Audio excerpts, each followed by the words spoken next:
Hello everybody, welcome back to the channel.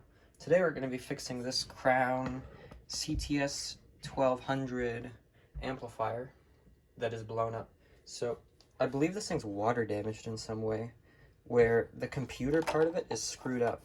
I think that the audio part is still good, just the computer part is damaged in some way. So anytime you plug a Crown audio interface card, it doesn't matter which one, this thing trips out completely. So something's fried in the computer. Nowadays, companies think that we all want to put computers in everything, and that's what happens. So you can see this thing's rather cheaply made. I'll show you the original model of this amplifier. That's a real, and we can compare the differences between the more modern version. Here's the amplifier that model is replacing. You can see it's designed in a much nicer way with these separate boards that are easy to remove and service. And instead of switching power supply, it's got a full-sized power transformer. And this has no onboard computer, so we don't have to worry about the computer failure like in the other unit. So it'll be interesting to see if we can get one of these more modern amps going and see if we can fix it. So my goal here is to actually just bypass this computer part, and I just want to hook up straight XLRs straight in. We'll use some of these kind of panel mount jacks, and we can 3D print a new plate that covers this hole in the back. And just as a proof of concept to see if we can get signal in here and see if we can get this amp going. Because if I can do this on this one, then I've got a few more of these that I can try and fix. These things really seem to be prone to failure. So yeah, you can see these fans are completely broken. They use real cheap fans. Now, the old amps use these rather chunky fans. These seem to last, like these fans will last around 20 years of continuous use before they die.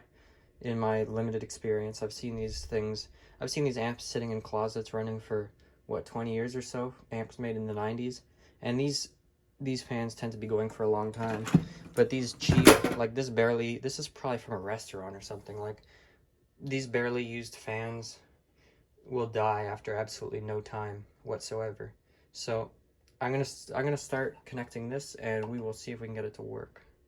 All right, so according to my helpful piece of paper here, it's got pins 1, 2, and 3 on the rear of our XLR connector. We have our ground, which is number 1.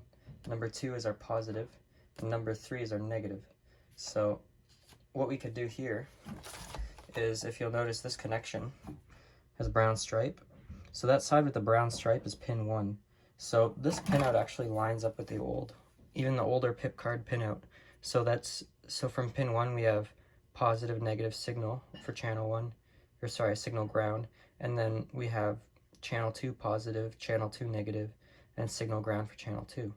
So we need to cut the first 6 wires on this connector. So I'll get my wire cutters, and we can count out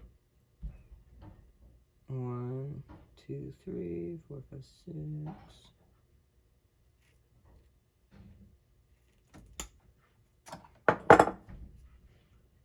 Okay, what is that? 1, 2, 3, 4, 5, 6.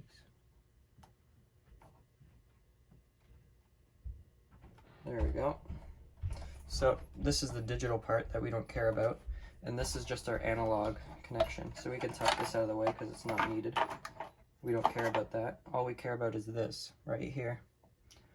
Yeah, 1, 2, 3, 4. Okay, I didn't fuck that up. So then we're gonna split this out even more